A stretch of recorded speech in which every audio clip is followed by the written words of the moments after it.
오늘 그 시편 101편 5절에서 마지막 절은 다윗 왕이 신정 정치, 정치는 두 가지 있다 그랬죠. 하나는 인본 정치, 두 번째는 신정 정치.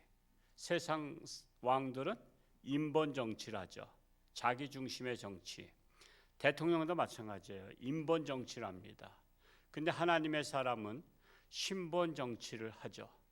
그래서 미국에서 그 존경받는 대통령 많이 있지만 그 중에서 한 분, 에브라함 링컨 같은 경우는 백악관에서 문제가 어려울 때마다 기도했다고 하지 않아요.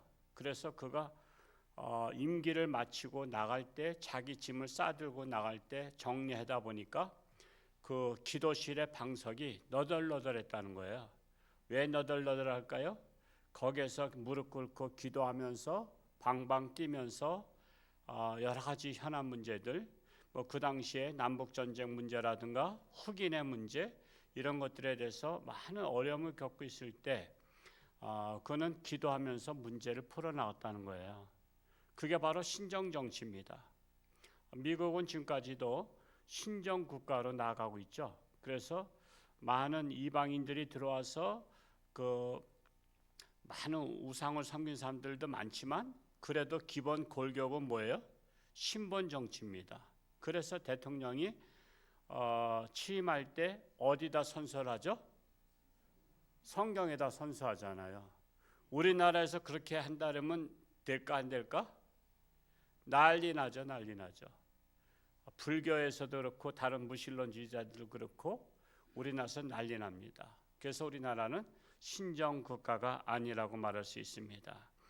그래서 이 다윗이 신정 정치를 잘하기 위해서 자신을 도와서 하나님의 백성들을 지도할 그 지도 관리들을 선발함에 있어서 철저하게 하나님의 법을 따르겠다고 교리하고 있는 거예요. 그래서 본시는 이 땅의 참된 지도자상이 어떤 것인가를 잘 보여주고 있는 거예요.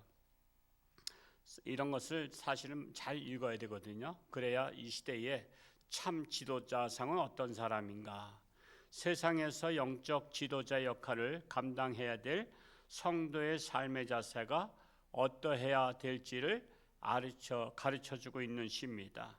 이제 5절 말씀을 다시 한번 읽어볼까요? 시작. 자기의 이웃을 은근히 헐뜯는 자를 내가 멸할 것이요 눈이 높고 마음이 교만한 자를 내가 용납하지 아니하리로다. 은밀하게 그 이웃을 중상하는 자를 의미하고 있어요. 이웃을 은근히 헐뜯는 자, 이웃을 중상모략하는 거예요. 이웃에 대해서 여러분 부정적으로 말하지 마세요. 여러분이 알고 있는 사람들은요, 여러분을 좋아하기 때문에 알고 있잖아요. 그리고 친하게 지내잖아요. 여러분 사람이 싫으면요 같이 관계 안 하는 거 아시죠? 그리고 그를 멀리합니다. 제가 저도 뭐 홍천에서 한 30년 목회를 했지만 이제 저랑 마음을 같이 했던 목사님들이 거의 다 은퇴했어요. 지금 젊은 목사님들은 또 뭐 새로 부임해도 인사도 안 해요. 뭐 저 같은 세대, 그러니까 나 때 말이야 이렇게 말을 싫어한다잖아요. 지금 젊은 사람들은 인사도 안 해요.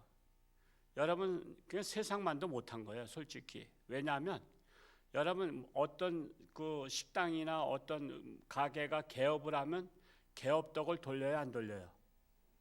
기본적으로 돌리잖아요, 세상 사람들은. 그래서 여러분 기본적으로 교회는 세상보다 더 해야 되잖아요. 새로 목사님 오시면 그 교회 장로님들이, 목사님은 모르잖아, 새로 왔으니까. 그러면 장로님들이 목사님을 모시고 최소한도 이웃교회들은 방문하면서 목사님께 인사도 드리고 우리 교회 새로 오신 목사님이십니다, 이웃 간에 목사님들 간에 서로 잘 소통하기를 바랍니다 하면서 그걸 장로님들이 하셔야 되는 거야. 뭐 목사님이 어떻게 뭐 알겠어요? 찾아가겠어요? 그럼 장로님들은 웬만하면 이웃교회 알잖아. 그래서 이웃교회 찾아가면서 인사도 드린 거예요. 다음에 목사가 부임하시면 우리 장로님들이 그렇게 했으면 좋겠어요. 뭐 연봉교회나 만민교회나 이 최소한도 이 연봉이나 이 지역의 교회들 목사님들 만나서 우리 홍천장께 새로 부임하신 우리 목사님이십니다 하고서는 인사도 하면 좋겠어요. 그게 기본이거든. 기본. 세상에서는 떡을 해서 돌리는데 교회가 떡을 해서 돌리지는 않더라도 인사는 해야 될 거 아니야. 왜?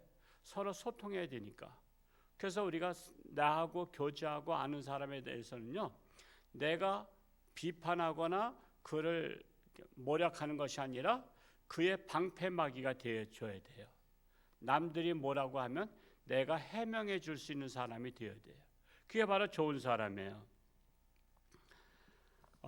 그래서 장단점은 사람 누구나 다 있잖아요. 근데 남의 장점을 말한 사람은 좋은 사람이 말해요. 남의 단점을 말한 사람은 나쁜 사람이 말합니다. 그래서 사람을 보는 방법이 그거예요. 저는 그래요. 남의 단점을 얘기하는 사람은 저 사람 나쁜 사람이구나. 저 사람 조심해야 되겠구나. 저는 그렇게 생각해요. 근데 남을 칭찬하고 남의 장점을 얘기하는 사람은 저 사람 좋은 사람이구나. 저 사람을 가까이 해야 되겠구나. 이렇게 생각해요. 그러니까 내가 남의 단점을 말한다고 그 사람을 난 나쁘다고 보기보다는 그 남의 단점을 말하는 사람이 사실은 그와 가깝기 때문에 단점이 보이거든요. 여러분 단점은 가까울 때 보이잖아요. 근데 가까운 사람이 남의 약점을 얘기하고 단점을 얘기한다는 것은 그는 나쁜 사람이잖아요. 그래서 우리는 사람을 사귈 때 남의 단점을 말하는 사람은 멀리 하는 게 좋아요. 그런 사람은 나하고 헤어지면 딴 사람한테 내 단점을 얘기할 거예요. 우리가 그것을 정확히 알아야 돼요. 그래서 남의 단점을 다니는 사람들은요, 자신이 악한 사람이라고 자신을 홍보하는 거예요. 나는 이렇게 나쁜 사람이다. 나를 조심하라. 나와 가까이 하지 말라. 그래서 남의 단점을 말하는 사람은 친구가 없어요. 그래서 사람들이 따르질 않아요.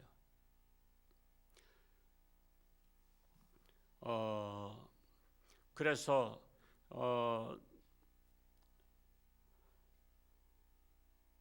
눈이 높고 마음이 교만한 자를 내가 용납하지 아니하리로다. 저는 새벽에 나올 때쯤은 눈이 침침해져요.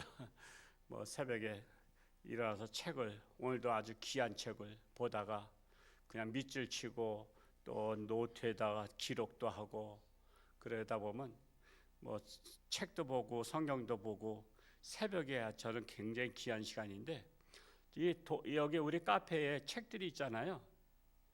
여러분 우리 옛날에 야유회 가면 보물찾기 같은 거 했죠? 저 춘천에 한번 우리 야유회 갔었어요. 춘천 놀이공원인가? 보물찾기 시간입니다 했더니 그냥 하나같이 달려가서 나무 껍질도 보고 돌도 들춰보고 별거. 사실 그 보물 찾아봤자 상이라는 게 별거 아니지만 보물찾기에 그렇게 내가 하는 것을 봤어요. 어른 할 것 없이 똑같더라고. 근데요, 여기 카페에 보물들이 많아요. 저 책들이 보물이에요, 보물. 그 책에서 제가 이번 주에도 한 권을 빼서 서울 사랑의 교회 지금 은퇴하셨지만 오카는 목사님이 쓴 에세이집을 하나 읽는데 너무 귀한 그분의 그 목회관이 담겨 있는 책이에요. 근데 책이 어떻게 인쇄를 옛날에 한 거라 저렇게 글자가 작고 흐려. 그래서 이걸 들여다보다 보니까 눈이 침침해졌어. 여러분 이 귀한 책들이 엄청 많습니다. 정말 여러분 자녀를 사랑하는 분들은 정말 이 가족과 함께 와서 카페에서 차 한잔 마시고 책 보세요. 저거 한때는 저거 없애버리자고 그랬지만 보물을 없애버린 것 같은 거예요. 황금알을 낳는 거위를 잡아먹자 한 것 같은 거야. 저는 저기에서 우리 교회 자녀들 중에 한 자녀만 제대로 책을 찾아서 읽어서 자신이 변화되면요, 우리 교회에서 인물 나와요. 나는 그런 자녀를 둔 부모를 기대해요. 그냥 부모가 정신 차려야 되는 거거든. 그냥 쓸데없는 데 놀러 다니지 마시고 가봤자 아무것도 없어요. 보물은 우리 홍천주안교회 카페에 있다. 그 책들 속에서 정말 읽을 만한 책을 찾으라. 아주 제가 귀한 책을 지금 읽고 있어요. 그러다 보니까 이 새벽 올 때쯤 되면 지금 눈이 침침해가지고 성경 말씀도 잘 안 보여요. 여기 5절 하반절에 보니까 눈이 높고 마음이 교만한 자를 내가 용납하지 아니하리로다 그랬어요. 눈이 높은 것은 수준이 높은 것이 아니라 거만한 것을 말하고 있어요. 성경에서 말하는 것은 거만한 것. 저 사람 눈이 높아서 웬만한 거는 시덥지 않게 생각해. 그게 아니야. 거만하다는 거예요. 거만한 거. 그러니까 눈이 높다는 것은 성경에서 말하는 것은 좋은 게 아니야. 거만한 사람을 눈이 높은 사람이라고 말하고 있어요. 그런 마음이 교만한 것은 뭐냐 하면 욕심이 많은 사람이 마음이 교만하다 하고 있어요. 그러니까 우리나라 성경 번역이 조금 좀 약간 빗나가고 있어요. 우리는 교만하다 그러면은 잘난 척하고 막 그런 사람을 생각하는데 욕심이 많은 사람이 교만하다는 거예요. 이런 자를 하나님은 용납하지 않으신다는 거예요. 6절 말씀 읽어볼까요? 시작. 내 눈이 이 땅에 충성된 자를 살펴 나와 함께 살게 하리니 완전한 길에 행하는 자가 나를 따르리로다. 불의한 자는 축출하고 충성된 자를 살펴서 왕과 함께 살게 하겠다라는 것입니다. 지금 선거 중이잖아요. 우리는 선거를 통해서 불의한 자는 축출해야 되는 거예요. 불의한 자는 뽑지 말아야 되는 거예요. 내 고향이기 때문에, 내 같은 학교이기 때문에, 나하고 같은 종씨이기 때문에 이게 나라를 망하게 하는 거예요. 여러분, 불의한 자는요, 내 같은 고향이라도, 내 같은 종씨라도, 내 같은 교회라도 불의한 자는 뽑는 게 아니에요. 그러면 나라 망하게 하는 거예요. 그래서 우리나라 망하게 하는 것은 지도자들이 아니라 국민들이 나라 망하게 하는 거야. 왜? 자꾸만 불의한 지도자들을 뽑아내니까. 그들한테 칼자를 줘. 마치 강도한테 칼자를 주는 것 같아. 강도한테 칼자를 주고선 강도가 찔렀다고 강도만 나쁘다 그랬는데 왜 그러면 강도한테 칼자를 주냐 말이야. 이게 잘못이지. 아니 칼자를 주면서 나 찔러봐라 그랬는데 안 찔르겠어요? 불의한 자를 뽑는 것은 불의를 저지르라고 불의한 자를 뽑는 거 아니야. 나라 말아먹으라고 뽑는 거 아니야. 그래서 우리가 올바른 눈을 가지고 불의한 자는 축출해야 되는 거야. 지금 다윗이 신정정치 국가를 이루면서 불의한 자는 내가 뽑지 않겠다는 거야. 올바른 자를 내가 뽑겠다는 거야. 그래야 신정국가 하나님의 나라가 된다는 거예요. 지금 그런 원칙을 지금 고백하고 있는 거예요. 저는 시편 101편을 평상시에는 그냥 넘어가면서 읽었는데 제가 해석을 제가 하면서 말씀을 전해야 되니까 해석을 해보니까 101편이 귀중한 말씀이야. 우리나라 국가 철학에 이런 지도자가 세워져야 되고 국민들이 올바른 지도자를 세워야 되는 것을 볼 수가 있어요. 그래서 우리는 불의한 자를 축출하고 나라를 위해서 충성된 자를 살피는 것이 국민의 의무예요. 심은 대로 거둔다 그러죠. 악인을 심으면 악을 거두는 거예요. 선인을 심으면 선을 거두는 것입니다. 7절 말씀 읽어볼까요? 시작.